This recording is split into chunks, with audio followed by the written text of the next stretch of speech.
त्र्यंबकं यजामहे सुगंधिं पुष्टिवर्धनम् उर्वारुकमिव वन्दना मृत्युमोक्षीमामृतात्। ओम नमः शिवाय। हर हर महादेव। प्रिय भक्तगणों, आज आप रसपान करेंगे श्रावण मास महत्तम 6वें अध्याय की कथा।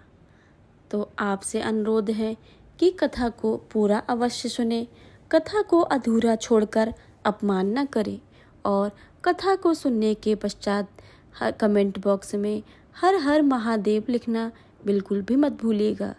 आइए रसपान करते हैं श्रावण मास के 6ठे अध्याय का। तो प्रेम से बोलिए गणेश भगवान की जय, शंकर भगवान की जय, माता पार्वती की जय, हर हर महादेव। सनत कुमार बोले, हे भगवान, मैंने रविवार का हर्षकारक महत्व सुन लिया है। अब आप श्रावण मास में सोमवार का महत्व मुझे बतलाइए। ईश्वर बोले, हे सनत कुमार, सूर्य मेरा नेत्र है, उसका महत्व इतना श्रेष्ठ है तो फिर उमा सहित मेरे नाम वाले उस सोमवार का कहना ही क्या है। उसका जो महत्व मेरे लिए वर्णन के योग्य है उसे मैं आपसे कहता हूँ। सोम चंद्रमा का नाम है और यह ब्राह्मणों का राजा है, यज्ञों का साधन भी है सोम। उस सोम के नाम के कारण आप सावधान होकर मुझसे सुनिए, क्योंकि यह बार मेरा ही स्वरूप है, अतः इसे सोम कहा गया है।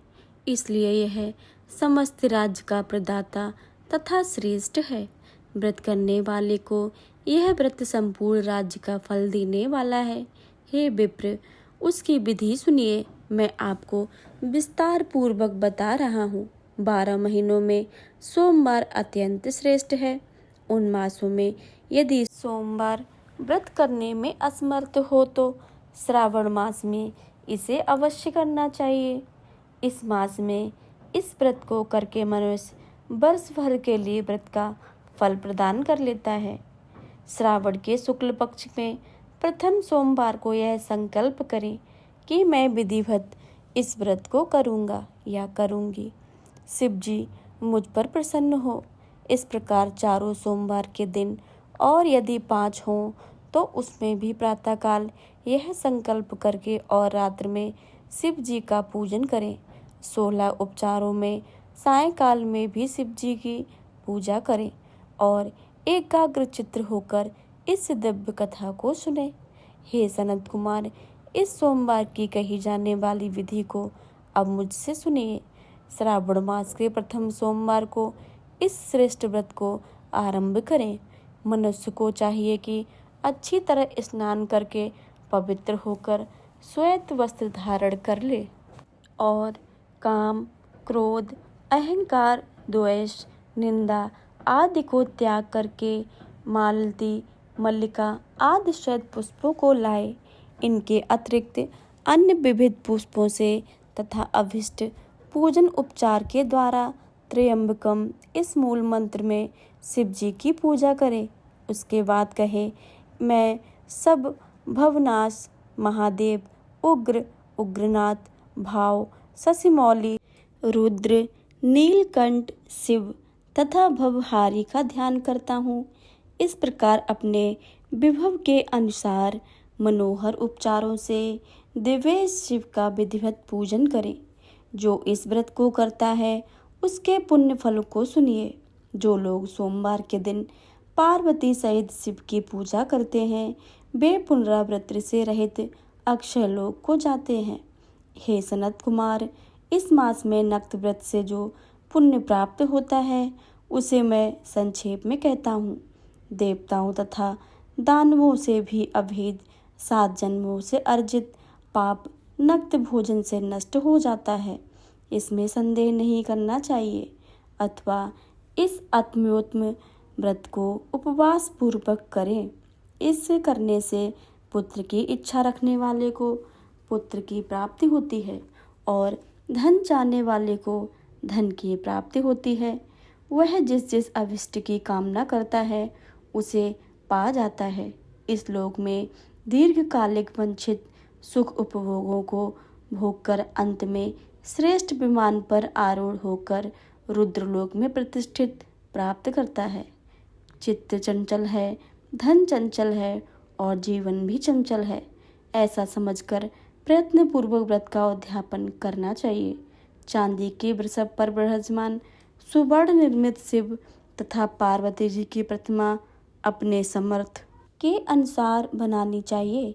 इसमें धन की कृपणता नहीं होनी चाहिए। इसके बाद एक दिव्य तथा शुभ लिंग भद्रमंडल बनाएं तथा उसमें 2 श्वेत वस्त्रों से युक्त एक घट स्थापित करें। घट के ऊपर तावे अथवा बांस का बना हुआ पात्र रखें और उसके ऊपर उमा सहित शिव को स्थापित करें। इसके बाद श्रुति, स्मृति तथा पुराणों से कहे गए मंत्रों से शिव की पूजा करें। पुष्पों का मंडप बनाएं और उसके ऊपर सुंदर चंदोबा लगाएं। उससे गीतों तथा बाजों की मधुर ध्वनि के साथ रात्रि में जागरण करे तथा बुद्धिमान मनुष्य अपने ग्रह सूत्र में निर्दिष्ट विधान के अनुसार अग्नि स्थापन करे और फिर सब आदि ग्रह श्रेष्ठ नामों से पलाश की समाधियों से 108 आहुति प्रदान करे। यव, व्रीह, तिल आदि की आहुति देकर इस मंत्र से और बिलपत्रों की आहुति त्र्यंबकम अथवा षडाक्षर मंत्र ओम नमः शिवाय से प्रदान करें तथा सुष्टकृत होम करके पूर्ण आहुति देकर आचार्य का पूजन करें और बाद में उन्हें गौदान करें।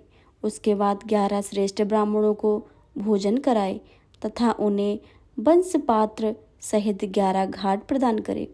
इसके बाद पूजित देवता को तथा देवता को अर्पित सभी सामग्री आचार्य को दे दे और तत्पश्चात प्रार्थना करे, मेरा व्रत परिपूर्ण हो और शिव जी मुझ पर प्रसन्न हो। इसके बाद बंधुओं के साथ हर्षपूर्वक भोजन करे। इसी विधान से जो मनुष्य इस व्रत को करता है वह जिस जिस अभिलाषित वस्तु की कामना करता है उसे प्राप्त कर लेता है और अंत में शिवलोक को प्राप्त होकर उस लोक में पूजित होता है।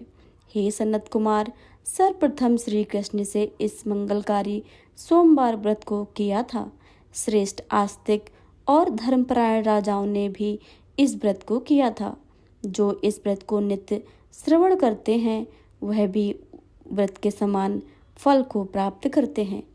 इस प्रकार श्री स्कंद पुराण के अंतर्गत ईश्वर सनत कुमार संवाद में श्रावण मास महत्म में सोमवार व्रत कथन नामक 6वां अध्याय परिपूर्ण हुआ। बोलिए शंकर भगवान की जय, माता पार्वती की जय। कथा अच्छी लगी हो तो कथा को लाइक करें, शेयर करें और कमेंट बॉक्स में हर हर महादेव लिखना बिल्कुल भी मत भूलिएगा। पार्वती माता की जय लिखना बिल्कुल भी। चैनल पर नए आए हैं तो चैनल को सब्सक्राइब करके बेल आइकन को ज़रूर दबा लें ताकि आने वाली सभी वीडियो की नोटिफिकेशन सबसे पहले आपके पास पहुँचे। मिलते हैं अगली वीडियो में, तब तक के लिए जय श्री राधे कृष्णा। ओम नमः शिवाय।